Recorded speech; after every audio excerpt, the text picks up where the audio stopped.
दो सिक्कों को, ये सेकंड है, सेकंड टॉपिक है भाई, दो सिक्कों को उछालना, एक बात। इसी को दूसरे शब्दों में क्या कह सकते हो?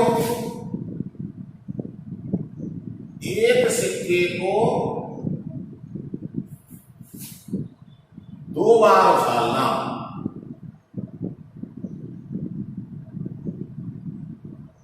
इन दोनों का एक ही मतलब है, दो सिक्कों को एक साथ उछालना, एक साथ, दो सिक्कों को एक साथ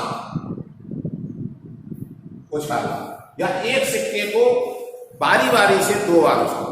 तो ये कुल, इसके कुल परिणाम कितने होंगे? कुल परिणाम या कुल स्थितियां, तो कुल परिणाम होंगे, ध्यान से देखेंगे। पहला सिक्का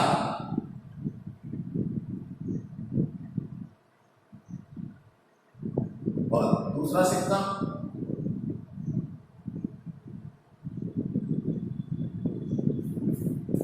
दो सिक्कों को एक साथ उछाल रहे हैं, तो पहले सिक्के पर हेड आ जाता है, तो दूसरे सिक्के पर हेड आ जाता है, एक हो गई। पहले सिक्के पर हेड आता है और दूसरे पर टेल आ जाता है, ये हो सकता है। पहले सिक्के पर टेल आ जाए, दूसरे सिक्के पर हेड आ जाए। और अगली स्थिति, पहले सिक्के पर टेल आए और दूसरे पर भी टेल आए, तो ये जोड़ा बन गए। अब इनके अलावा पांचवा नहीं होगा, पहले पर एच आए तो दूसरे पर एच आ जाए, एक स्थिति बन सकती है। पहले पे एच आ जाए, हेड आ जाए, चित्त आ जाए, दूसरे पे टेल आ जाए, पट्टा आ जाए। पहले पे टेल आ जाए, दूसरे पे हेड आ जाए, पहले पे टेल और दूसरे पे टेल। इन चार स्थितियों के अलावा पांचवी स्थिति दो सिक्कों को उछालने पर या एक सिक्के को दो बार उछालने पर नहीं बनती है। तो कुल स्थितियां हो गई चार। अब हमने ये तो समझाने का तरीका बताया है, अब कुल परिणाम जो है वो यहां आपको लिखने हैं। तो इसके सामने एक बड़ा पोस्टर बना दो और एच एच पहला सिक्का, दूसरा सिक्का, एच डी डी एच और डी, ये चार स्थितियां हो गई। इसी के सामने यहां ऐसे करके एक लाइन में भी लिख सकते हैं कोमा लगा के।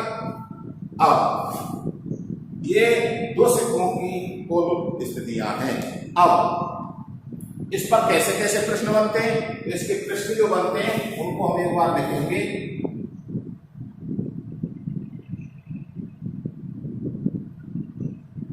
एक चित्त आने की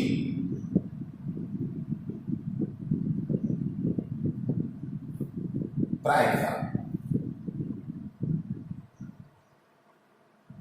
या एक पट्टा आने की, चित्त से संबंधित यहां लिख रहा हूं मैं सारे, तो उसमें अगले प्रश्न बना सकते हैं हम। एक पट्टा आने की प्रायिकता, दो चित्त आने की प्रायिकता,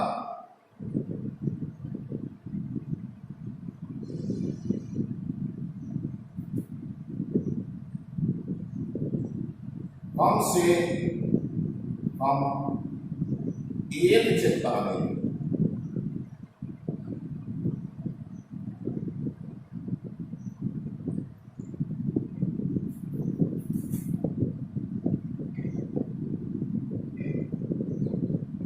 अधिक से अधिक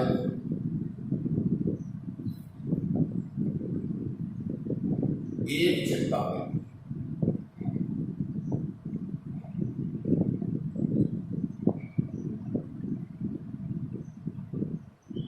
तो चित्त से संबंधित चार प्रश्न बने, तो चार ही प्रश्न हो जाएंगे। पट्ट से संबंधित, चित्त की जगह पट्ट करना है और स्थितियां आपकी बदलती जाएंगी। तो पहला प्रश्न इसका बना एक चित्त आने, कैसे बनेगा पूरा प्रश्न? दो सिक्कों को एक साथ उछालने पर एक चित्त आने की प्रायिकता ज्ञात कीजिए। दो सिक्कों को एक साथ उछालने पर दो चित्त आने की प्रायिकता ज्ञात कीजिए, या एक सिक्के को दो बार उछालने पर कम से कम एक चित्त आने की प्रायिकता ज्ञात कीजिए। तो इस प्रकार से 8 प्रश्न बनते हैं इस पर कुल। तो हम इसमें से एक प्रश्न ले लेते हैं।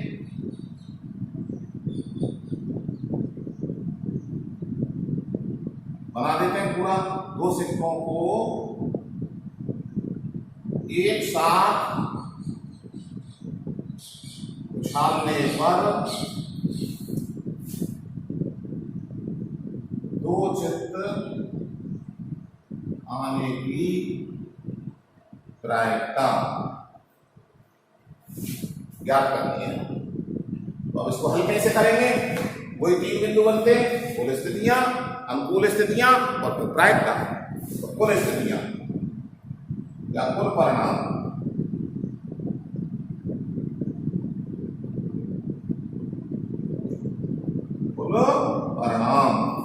ये हो गए चार। अब कौन कौन से हैं वो आपको लिखने हैं, H H, H D, T H और टी। अनुकूल स्थितियां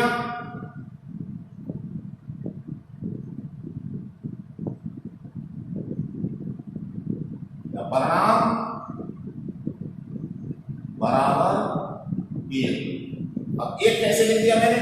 इन्हें जो कुल स्थितियां हैं इनमें से ही आपको देखना है, इनसे बाहर वाली स्थिति होगी ही नहीं। ये विशेष बात है इसमें। जो अनुकूल स्थितियां हैं वो इन कुल में से ही छटके आएगी, निकल के आएंगी। तो अब आपको दो चित्त के अनुकूल देखनी है। तो दो चित्त कौन सी स्थिति में? हेड और हेड दोनों। ये एक स्थिति हो गई। इस स्थिति को इसके लिख देंगे। तो एक स्थिति बनी चार में से। अब प्रायिकता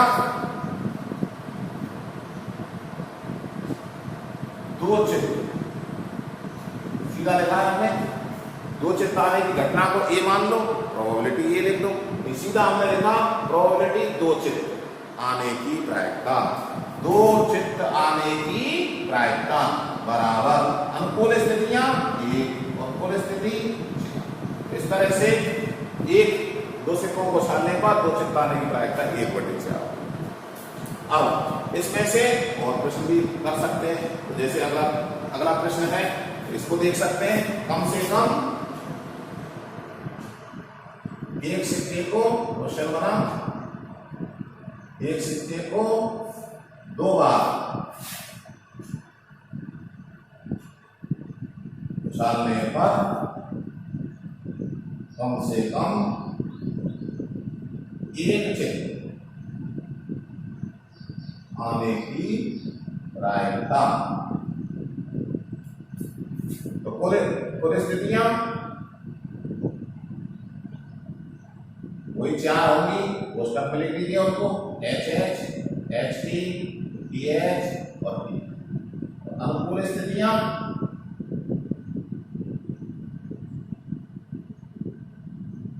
अब कम से कम एक चित्त आए। तो देखो ये चित्त वाली कौन कौन सी स्थिति है? ये वाली और ये वाली। तो एच टी और टी एच। कम से कम एक चित्त वाली चाहिए होगी। और दो चित्त के लिए एक स्थिति है, ये दो चित्त की है। तो कुल कितनी हो गई? गिनेंगे, इन्हीं में से आइए 1 2 3, इनमें से निकालिए तो कुल हो गई ये 3। और इसको इन चार में से ही 3 स्थितियां इसमें शामिल हो गई। अब इसकी प्रायिकता लिख दीजिए सीधे।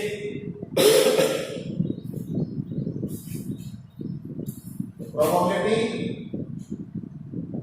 कम से कम दो चित्त, घटना को पूरा लिखो। वो घटना है उसको शॉर्ट में करके यहाँ पूरा लिखो प्रोबेबिलिटी के अंदर। या फिर इस घटना को ए मानो, ई मानो, प्रोबेबिलिटी ऑफ ए लिखो। वो थोड़ा लंबा होगा, एक और चीज लिखनी पड़ेगी।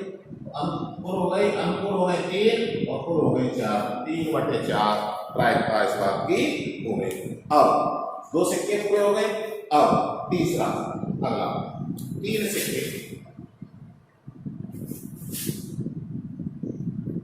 तीसरा बिंदु हो जाएगा थर्ड। 3 सिक्कों को एक साथ उछालना या एक सिक्के को 3 बार उछालना। तो कुल परिणाम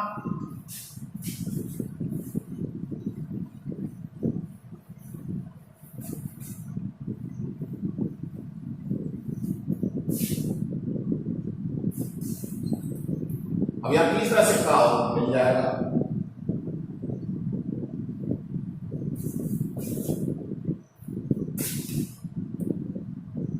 थर्ड सिक्का या थर्ड स्थिति, एक बार उछाला, दो बार उछाला और तीन बार उछाला, एक बार। तो पहले पे हेड आ जाए, दूसरे पे भी हेड आ जाए और तीसरे पे भी हेड आ जाए। हो सकता है ऐसा नहीं हो, ऐसा हो पहले पे दूसरे पे हेड आए और तीसरे पे टेल आ जाए, पहले पे हेड आ जाए दूसरे पे टेल आ जाए, तीसरे पे हेड आ जाए, पहले पे टेल आ जाए दोनों पे हेड आ जाए। या फिर ऐसा भी हो सकता है पहले पे हेड आए फिर दोनों पर टेल आ जाए, पहले पे टेल आ जाए दूसरे पे हेड आ जाए, तीसरे पे टेल आ जाए, पहले पे टेल आ जाए दूसरे पे टेल आ जाए और तीसरे पे हेड आ जाए, और तीनों पर टेल आ जाए, तीनों पर टेल आ जाए। तो पहला, दूसरा, तीसरा, या पहली उछाल, दूसरी उछाल, तीसरी उछाल। कैसे? तीन सिक्कों को एक साथ उछालोगे तो पहला सिक्का, दूसरा सिक्का, तीसरा सिक्का कहेंगे, और एक सिक्के को तीन बार उछालेंगे तो पहली उछाल, दूसरी उछाल, तीसरी उछाल की कुल संभावनाएं कितनी हो गई? 1 2 3 4 5 6 7 और 8। तो कुल परिणाम कितने हो गए? 8। या फिर इसको दूसरी तरह से कैसे कर सकते हो? एक सिक्के की स्थिति 2 होती है, दूसरे की 2 होती है, तीसरे की भी 2 होती है, कुल हो गई 2 चौके 8, 2 2 4 बने 8। ऐसे भी याद कर सकते हैं। अब ये कौन कौन सी स्थिति है वो आपको यहां लिखनी है। ये स्थिति आपकी इस पोस्टर में आपको लिख के दिखानी पड़ेगी, जो यहां लिखनी है। अब ये चौड़े रूप में लिख रही है, इनको छोटा पास पास करके लिखेंगे। जैसे head head head head head tail, head tell head, tail head head. 4 को एक लाइन में लिख दो और 4 अगली लाइन में लिख दो। कैसे? Head tail tail, tail head tail, tail tail head, tail tail. इस तरह से ये 8 स्थितियां इसमें बन गई और ये 8 आपको यहां लिखनी है।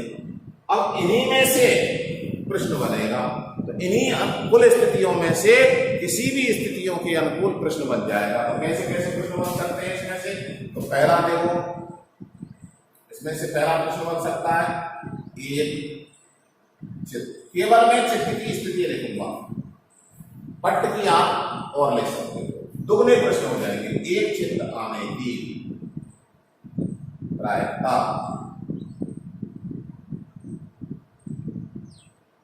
दो चित्र आने की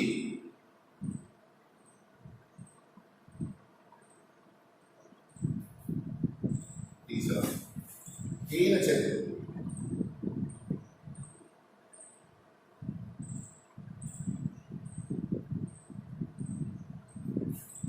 आने की प्रायिकता।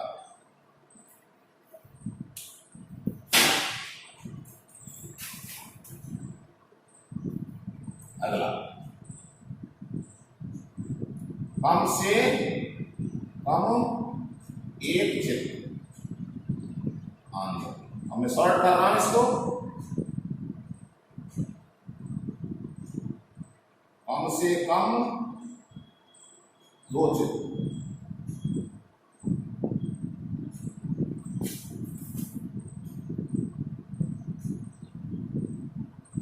अधिक से अधिक एक चित्र आने की प्रायिकता, सबके साथ है आने की प्रायिकता।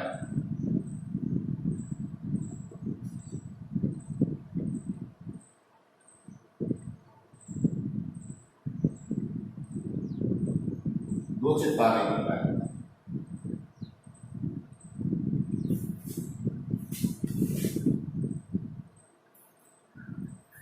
अब एक इसमें मोस्ट क्वेश्चन बनता है, इंपॉर्टेंट है।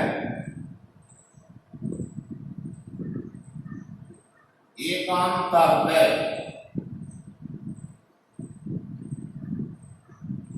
चित्र पट्ट आने की प्रायिकता। एकांतर चित्र पट्ट तो इनके अनुकूल इन 8 में से ही होंगी तो प्रश्न बन जाएगा। तो मैंने 8 प्रश्न बनाए और 8 के 16 हो जाएंगे। 8 के इसको नहीं, ये तो अकेला 7 दूनी 14 और 1 15 ये चित्त वाले हैं, इनके साथ पट्ट जोड़ दो तो नया प्रश्न बन जाएगा। वो स्थितियां हमें से बदलती जाएंगी। इस तरह से जब 2 सिक्कों को उछालेंगे तो 3 सिक्कों को उछालेंगे तो कुल 15 प्रकार के प्रश्न इसमें से बन सकते हैं। अब कैसे करेंगे, एक प्रश्न आपको करके हम बता देते हैं, औरों को आप प्रयास करेंगे करके। तो देखिए 3 सिक्कों को उछालें, उछालने पर चलो एकांतरतय वाला बता देते हैं। एकांतरतय चित्तपट आने की प्रायिकता आपको ज्ञात करनी है। तो कुल स्थितियां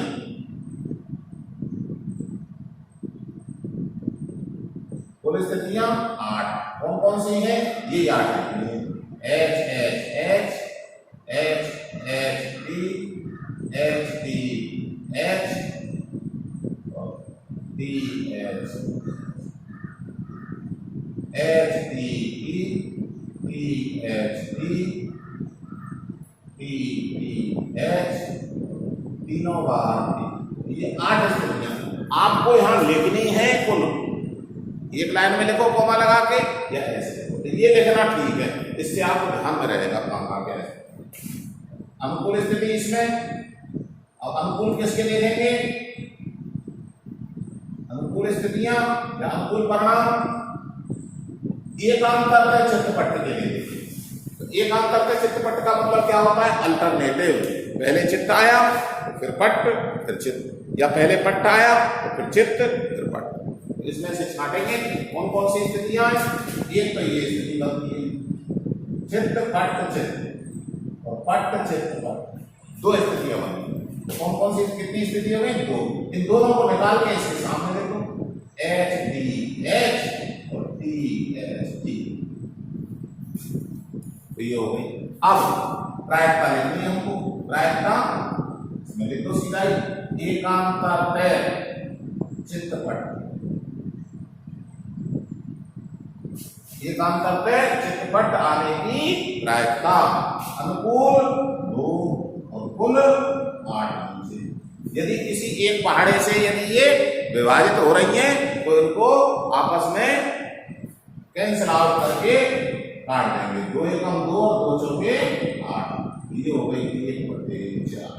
इस तरह से सरल करके हमको आपको लिखना है। तो अब आपके सामने ऐसे 7 प्रश्न हैं। 7 के विपरीत चित्त की जगह आप पट्ट लिख के प्रश्न बना लेना। यही यहां से शुरू होगा प्रश्न। 3 सिक्कों को एक साथ उछालने पर 1 चित्त आने की, 2 चित्त आने की, 3 चित्त आने की, नए नए प्रश्न बनते जाएंगे और इनसे बाहर प्रश्न कोई जाएगा। ये 3 सिक्के हमारे पूरे होते हैं। अब इसके बाद के जो टॉपिक हैं उनको हम बाद में लेंगे, लेकिन उन टॉपिकों को मैं एक बार आपको लिख देता हूं, जिससे आगे हम उसी क्रम से अगले वीडियो में हम लेके आएंगे उन टॉपिकों को, जो क्रम से हमारा विभाजन हो जाएगा। तो ये 3 हो गए। चौथा आएगा एक पासा, 5वां आएगा 2 पासे, 6वां आएगा ताश की गड्डी। डिटेल में हम क्रम से अगली वीडियो में लेंगे। 7वां आएगा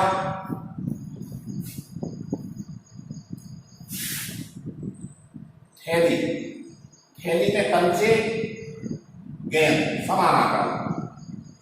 टोकरी, लिफाफा, पैकेट, इससे संबंधित इसमें प्रश्न आएगा। इस थैली में और टोकरी में गेंद समान आकार की, रंग अलग अलग होगा। गेंद, कंचे, फल, समान आकार के फल, बिल्कुल बिना देखे, यदि हाथ से टटोल के देखे तो उनमें कोई अंतर महसूस नहीं हो। अगला, एक रेलवे स्टेशन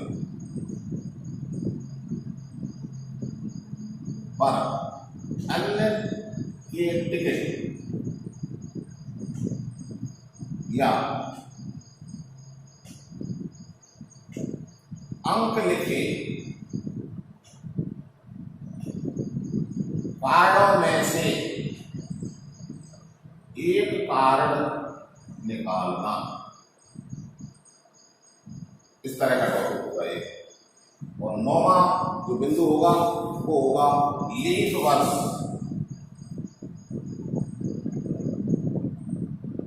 और अलीफ वर्ष।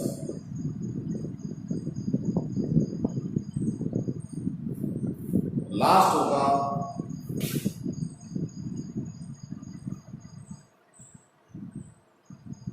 खिलाड़ी के हारने या जीतने